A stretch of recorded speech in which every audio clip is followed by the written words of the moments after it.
L'islam est né dans les années 80 à Chicago aux États-Unis dans un bar grâce à Mark Smith.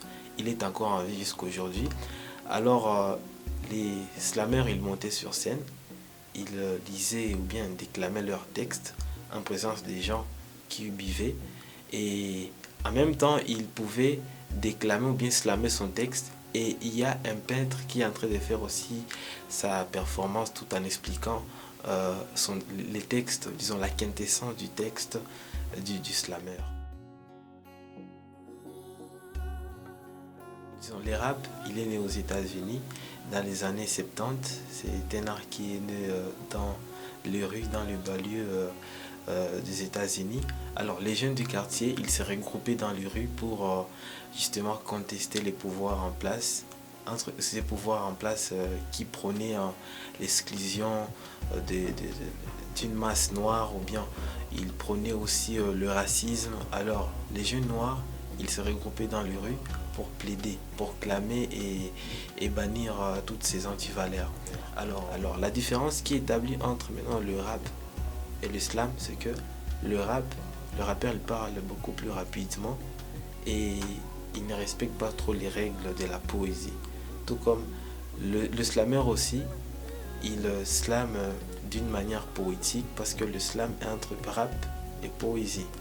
Le slammer peut ou ne pas mettre des rimes et ça va donner du slam. Parce qu'un slam, ça rime aussi existe, on appelle ça la prose. C'est ça, donc c'est un texte libre. Et tout ce qui compte dans l'islam, ce n'est pas parler, mais c'est scander. Parce que tout slam veut dire claquer. C'est ça. Donc quand un slammer claque, il claque, ça veut dire qu'il est en train de slammer. Le texte d'un slam est claqué, il est scandé. Alors scander un texte, c'est s'appuyer maintenant sur la prononciation. La diction, c'est un élément important lorsque on scande des textes islam.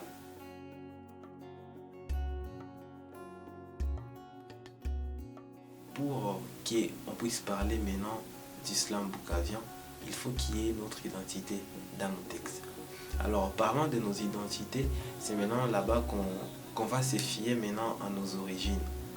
Par exemple, on connaît ici qu'il y a des idiomes comme les chi, les riga et j'en passe. Mais d'abord, ces deux-là, ce sont nos idiomes principaux.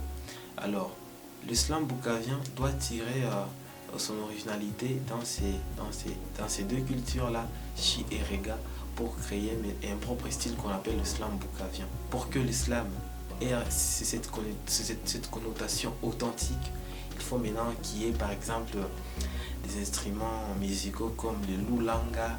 Vous voyez ces traditions là-bas, soit qu'il y ait un tam-tam, vous voyez, et là ça va nous créer notre originalité. Parce que parlant des textes, on a tous les mêmes règles, voilà, donc l'originalité c'est maintenant à travers nos cultures. C'est ça l'originalité du slam boukavien.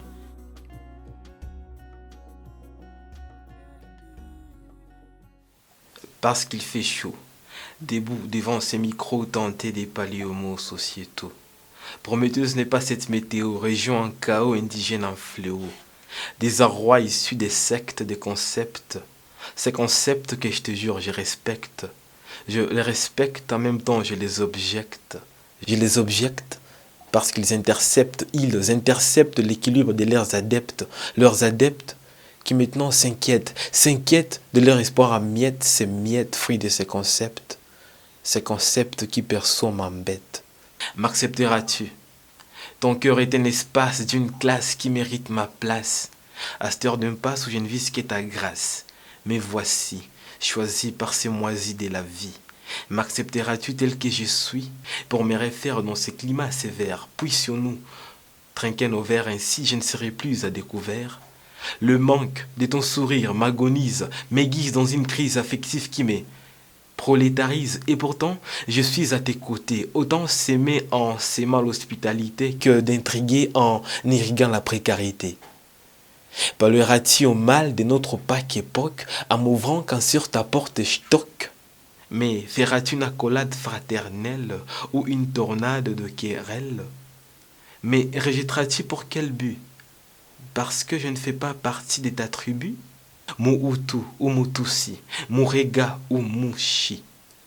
Oublieras-tu ces concepts qui nous interceptent?